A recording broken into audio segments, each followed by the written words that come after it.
حضرت ابراہیم علیہ السلام کا شمار ان عظیم پیغمبروں میں ہوتا ہے جنہیں اللہ تعالیٰ نے خاص مقصد کے لیے چنا۔ آپ کو خلیل اللہ یعنی اللہ کا دوست کہا جاتا ہے۔ ان کی زندگی ایمان، صبر، قربانی اور توحید کی لازوال مثال ہے۔ حضرت ابراہیم کی پیدائش عراق کے ایک شہر بابل میں ہوئی۔ یہ علاقہ اس وقت ایک عظیم تہذیب کا مرکز تھا، لیکن اس تہذیب میں شرک اور بت پرستی جڑیں پکڑ چکی تھی۔ لوگ مختلف قسم کے بتوں کو پوجتے، ان کے آگے سجدہ کرتے، ان سے مدد مانگتے اور انہیں اپنا نجات دہندہ سمجھتے۔ حضرت ابراہیم کے والد کا نام آزر تھا۔ وہ خود بھی بت تراشتا اور انہیں فروخت کرتا تھا۔ گویا حضرت ابراہیم ایک ایسے گھرانے میں پیدا ہوئے جہاں شرک، بت پرستی اور گمراہی عام تھی۔ حضرت ابراہیم بچپن ہی سے سوچنے والے، عقل مند اور فہم و فراست رکھنے والے تھے۔ انہوں نے اپنے ماحول کو بغور دیکھا۔ وہ حیران تھے کہ لوگ لکڑی، پتھر یا مٹی سے بنے ہوئے ان بیکار بتوں کی عبادت کیوں کرتے ہیں؟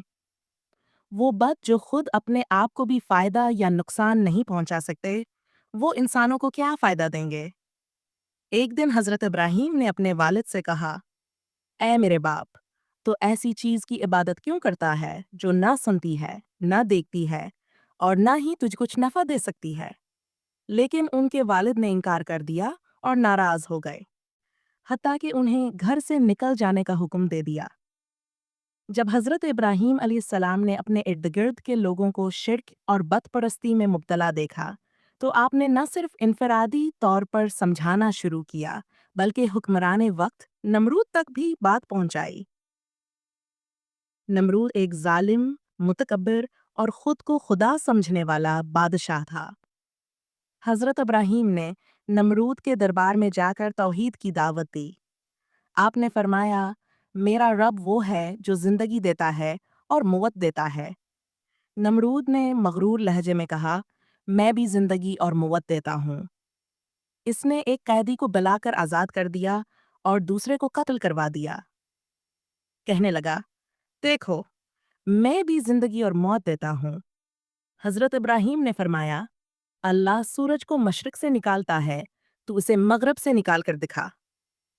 نمرود لاجواب ہو گیا، اس کے پاس کوئی جواب نہ تھا۔ وہ شرمندہ ہو کر خاموش ہو گیا، لیکن اس کے غرور میں کمی نہ آئی۔ اس نے حضرت ابراہیم کو سزائے موت دینے کا فیصلہ کر لیا۔ حضرت ابراہیم نے فیصلہ کیا کہ وہ قوم کو عملی طور پر دکھائیں گے کہ یہ بت کچھ نہیں کر سکتے۔ ایک دن جب لوگ عبادت کے لیے شہر سے باہر گئے، حضرت ابراہیم بت خانے میں داخل ہوئے۔ آپ نے تمام چھوٹے بڑے بتوں کو توڑ دیا اور سب سے بڑے بت کے کندھے پر کلہاڑی رکھ دی۔ جب لوگ واپس آئے تو بتوں کو ٹوٹا ہوا پایا۔ وہ غصے سے پاگل ہو گئے۔ انہوں نے کہا، یہ کس نے کیا؟ کچھ لوگوں نے کہا، ہم نے ایک نوجوان کو دیکھا تھا جسے ابراہیم کہتے ہیں، وہ ان بتوں کو برا کہتا ہے۔ حضرت ابراہیم کو بلا کر پوچھا گیا، کیا تم نے ہمارے معبودوں کے ساتھ یہ کیا ہے؟ حضرت ابراہیم نے فرمایا، یہ کام تو اس بڑے بت نے کیا ہوگا، اسی سے پوچھو اگر یہ بولتا ہے۔ یہ بات سن کر لوگ شرمندہ ہوئے، لیکن پھر ان کے دلوں پر جہالت غالب آ گئی۔ انہوں نے کہا، تم جانتے ہو کہ یہ بت بولتے نہیں۔ حضرت ابراہیم نے جواب دیا، پھر تم ان کی عبادت کیوں کرتے ہو جو نہ فائدہ دے سکتے ہیں نہ نقصان؟ اب نمرود اور اس کے درباریوں نے فیصلہ کیا کہ حضرت ابراہیم کو عبرتناک سزا دی جائے تاکہ کوئی اور ان کے خلاف نہ بولے۔ انہوں نے سب سے بڑی اور خطرناک آگ تیار کی۔ اتنی بڑی آگ جلائی گئی کہ پرندے اس کے اوپر سے گزرنے سے جھلس جاتے۔ آگ کئی دنوں تک جلتی رہی۔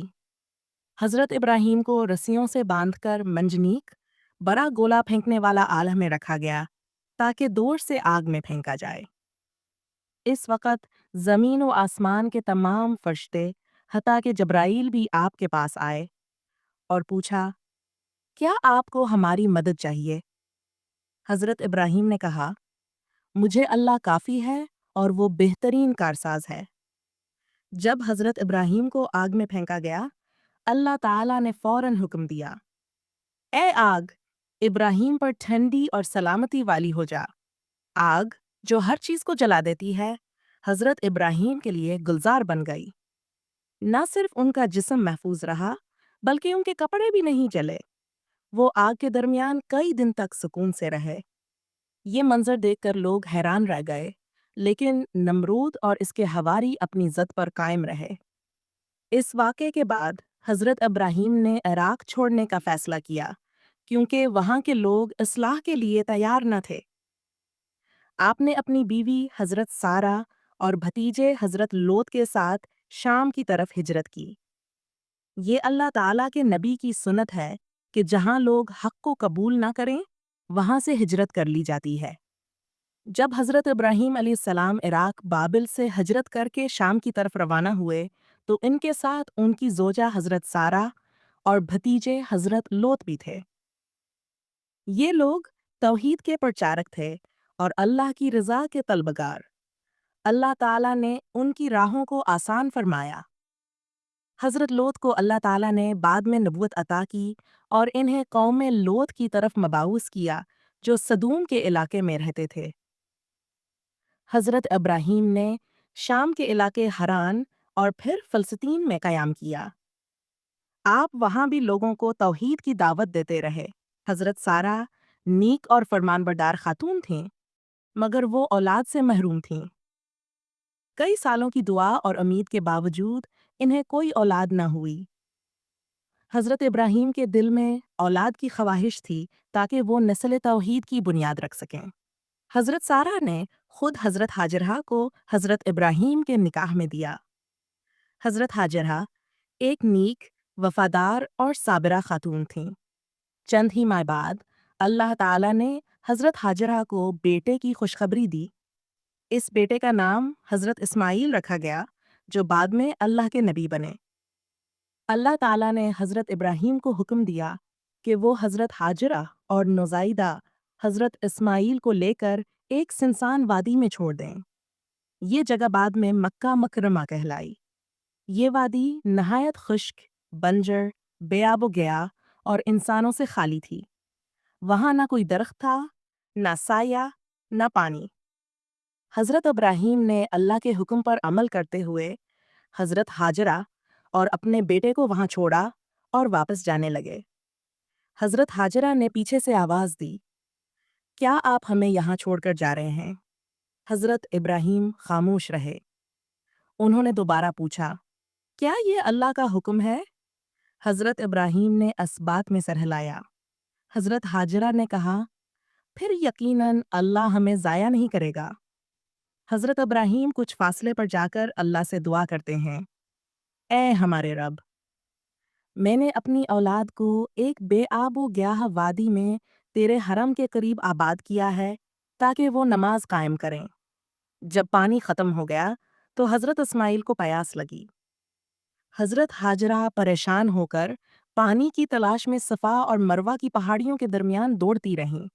انہوں نے 7 چکر لگائے اور ہر بار اللہ سے دعا کرتی رہیں۔ اسی دوران حضرت اسماعیل کے قدموں کی جگہ سے زمین سے پانی کا چشمہ پھوٹ نکلا۔ یہ چشمہ آج بھی دنیا بھر کے مسلمانوں کے لیے برکت و شفا کا ذریعہ ہے، جسے زمزم کہا جاتا ہے۔ حضرت ہاجرہ نے اس پانی کو قابو میں رکھنے کے لیے مٹی سے کنارہ بنایا اور کہا، زمزم یعنی رک جا، رک جا۔ یہ اللہ تعالیٰ کا عظیم معجزہ تھا۔ اس پانی کی بدولت وہاں قبیلہ جرہم آباد ہوا اور حضرت ہاجرہ و حضرت اسماعیل کی کفالت کرنے لگا۔ اس مقام پر حضرت ابراہیم وقتاً فوقتاً مکاتے رہے۔ اب اللہ تعالیٰ ان سے ایک اور عظیم آزمائش لینے والا تھا، حضرت اسماعیل کی قربانی کا خواب۔ جب حضرت اسماعیل کچھ بڑے ہوئے اور والد کے ساتھ چلنے پھرنے لگے تو ایک رات حضرت ابراہیم نے خواب میں دیکھا کہ وہ اپنے بیٹے کو ذبح کر رہے ہیں۔ پیغمبر کا خواب وحی ہوتا ہے۔ یہ منظر حضرت ابراہیم نے 3 راتوں تک دیکھا اور ہر بار ایک ہی حکم تھا، اپنے بیٹے کو اللہ کے راستے میں قربان کرو۔ نہایت سخت آزمائش تھی، لیکن حضرت ابراہیم اللہ کے حکم پر سر جھکانے والے تھے۔ حضرت ابراہیم نے حضرت اسماعیل کو اپنے خواب کے بارے میں بتایا۔ اے میرے بیٹے، میں خواب میں دیکھتا ہوں کہ میں تجھے ذبح کر رہا ہوں، تو بتا تیرا کیا خیال ہے؟ یہ سن کر حضرت اسماعیل، جو ایک فرما بردار بیٹے تھے، بولے، اے ابا جان، جو حکم آپ کو ملا ہے اسے پورا کریں، انشاءاللہ آپ مجھے صبر کرنے والوں میں سے پائیں گے۔ حضرت ابراہیم اور حضرت اسماعیل دونوں اللہ کی رضا کے لیے تیار ہو گئے۔ حضرت ابراہیم نے بیٹے کو منا کے بل لٹایا تاکہ چہرہ نہ دیکھیں اور ہاتھ پاؤں باندھ دیے۔ شیطان نے 3 بار مختلف انداز میں انہیں ورغلانے کی کوشش کی، لیکن حضرت ابراہیم نے اسے کنکریاں مار کر بھگا دیا۔ اسی کی یاد میں آج حاجی منیا میں رمی جمرات کرتے ہیں۔ حضرت ابراہیم نے چھری چلانے کی کوشش کی، لیکن چھری نہیں چلی، کیونکہ اللہ نے اسے حکم دیا کہ وہ اپنے خلیل کے بیٹے کو نہ کاٹے۔ حضرت ابراہیم پریشان ہو گئے۔ جب حضرت ابراہیم نے اپنے عزم کو پورا کر دیا اور حضرت اسماعیل بھی راضی ہو گئے، تو اللہ تعالیٰ کی طرف سے ندا آئی، اے ابراہیم، یقیناً تم نے خواب سچ کر دکھایا، ہم نیکی کرنے والوں کو اسی طرح جزا دیتے ہیں۔ اللہ تعالیٰ نے حضرت اسماعیل کی جگہ ایک عظیم دمبا بھیجا، جسے حضرت ابراہیم نے ذبح کیا۔ یہ قربانی آج تک ہر سال عید الاضحی کی صورت میں مسلمانوں کی سنت بنی ہوئی ہے۔ حضرت ابراہیم اور حضرت سارہ کئی سالوں تک بے اولاد رہے۔ اب جب حضرت ابراہیم بوڑھے ہو چکے تھے تو اللہ تعالیٰ نے انہیں حضرت اسحاق کی بشارت دی۔ فرشتے ان کے پاس انسانی شکل میں آئے اور خوشخبری دی، ہم تجھے ایک دانا لڑکے کی خوشخبری دیتے ہیں۔ حضرت اسحاق پیدا ہوئے اور وہ بھی اللہ کے نبی بنے۔ ان کی نسل سے حضرت یعقوبہ اور پھر انبیاء کی ایک طویل فہرست پیدا ہوئی، جن میں حضرت یوسف، حضرت موسیٰ، حضرت عیسیٰ اور آخر میں حضرت محمد صلی اللہ علیہ وسلم بھی شامل ہیں۔ اللہ تعالیٰ نے حضرت ابراہیم کو حکم دیا کہ وہ حضرت اسماعیل کے ساتھ خانہ کعبہ کی بنیاد رکھیں۔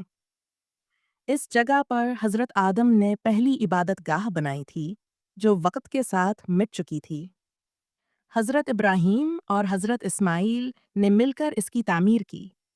جب دیواریں اونچی ہونے لگیں تو حضرت ابراہیم ایک پتھر پر کھڑے ہو گئے، جو بعد میں مقام ابراہیم کہلایا۔ وہ پتھر آج بھی خانہ کعبہ کے پاس موجود ہے۔ تعمیر کے دوران وہ یہ دعا کرتے رہے، اے ہمارے رب، ہم سے یہ عمل قبول فرما، بے شک تو سننے والا، جاننے والا ہے۔ حضرت ابراہیم علیہ السلام کی زندگی کے آخری سال سکون، دعا، عبادت اور نصیحتوں سے بھرپور تھے۔ وہ وقتاً فوقتاً اپنے دونوں بیٹوں حضرت اسماعیل اور حضرت اسحاق سے ملاقات کرتے، انہیں دین کی تعلیمات سکھاتے اور اللہ کی توحید پر کاربند رہنے کی تلقین کرتے۔ آپ نے اپنی ساری زندگی اللہ کے راستے میں صرف کی۔ دنیاوی عیش و عشرت سے دور، سادہ، مہمان نواز اور دل نرم رکھنے والے انسان تھے۔ حضرت ابراہیم نے اللہ تعالیٰ سے کئی عظیم دعائیں کیں، جن میں سے اکثر قرآن مجید میں مذکور ہیں۔ توحید، اے میرے رب، مجھے اور میری اولاد کو نماز قائم کرنے والا بنا اور میری دعا قبول فرما۔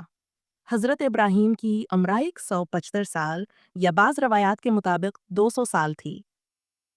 انہوں نے شام میں وفات پائی۔ انہیں الخلیل شہر میں دفن کیا گیا، جو آج فلسطین میں واقع ہے۔